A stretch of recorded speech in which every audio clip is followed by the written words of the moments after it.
Урматтуу ата-энелер, азыркы жаш балдардын арасында өтө көп кездешип атат. Азыр бизге келген 8 жаш, 9 жаш, 10, 11, 12, 13, 15 жашка чейинкилер тамагы сиңбей, жегенин кусуп, шалдырап, ушундай оорулар көбүрөөк болуп атат да.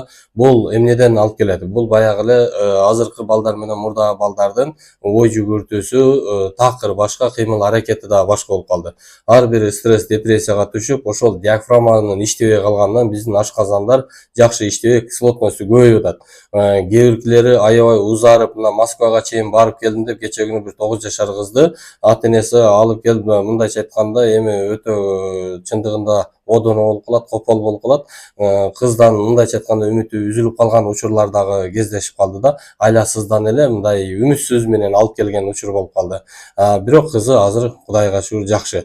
Ошон үчүн биз бул жашоодо ошо балдар деп, ошо келечегибиз деген уул кыздарыбызга жакшыраак көңүл буруп, эртерээк ошолорго бир ден соолугуна кам көрүп койсок, ушул менин элге кайрылуум.